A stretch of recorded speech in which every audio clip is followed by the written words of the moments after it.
Hey everyone, today we're going to be talking about common multiples and common factors. So let's start with some multiples. Common multiples are a multiple that two or more numbers share.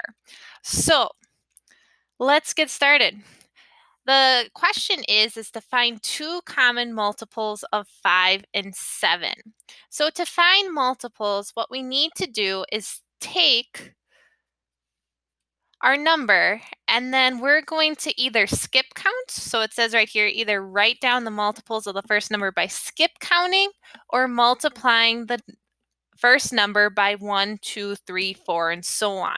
So for example, 5 is something that might be easy for us to skip count. So I'm just going to skip count.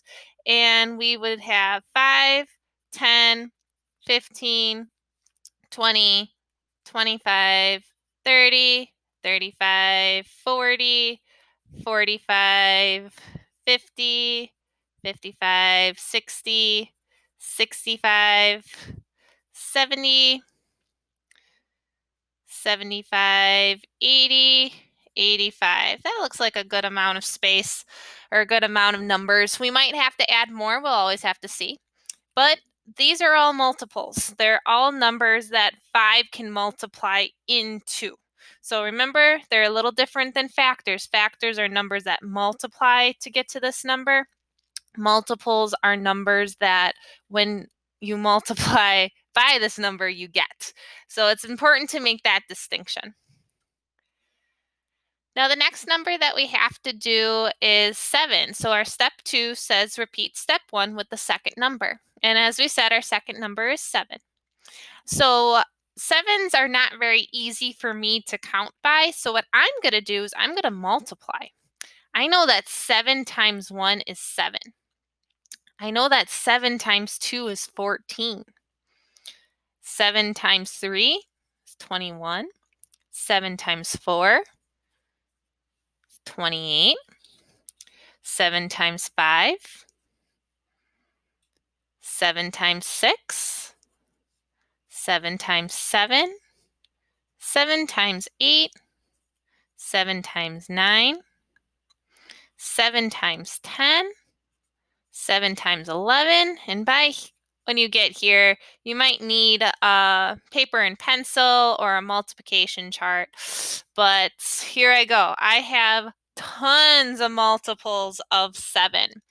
And I like finding the multiples that are under 100 when we're trying to find common multiples. But if you are wanting to answer it right away, you can always start checking to make sure that things are correct. So it's up to you of how you want to do it.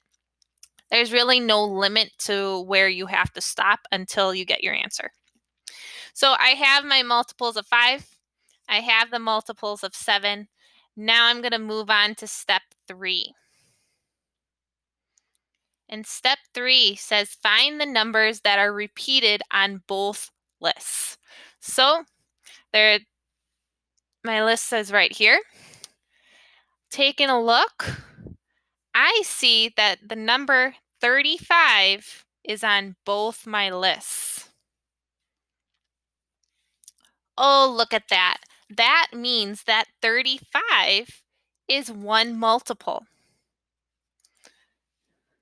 because both my lists have it.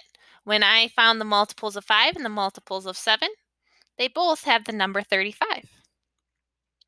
Now if I look again, hey, 70 is going to be another one. So again, both my lists have 70, so that is going to be my second multiple. So the two numbers that are both lists are 35 and 70. These are my common multiples. And I've answered the question. The two first common multiples of 5 and 7 are 35 and 70. Great. Let's continue on. Now, you are going to be asked to find the least common multiple. The least common multiple is the number or the multiple that two or more numbers share. So What that means is the smallest number that both of them share. So the least common multiple of 5 and 7, in this case, is going to be 35. Because 35 is the smallest number that both 5 and 7 can multiply into equally. So least common multiples, all good. Good? Okay. Let's move on to our next section.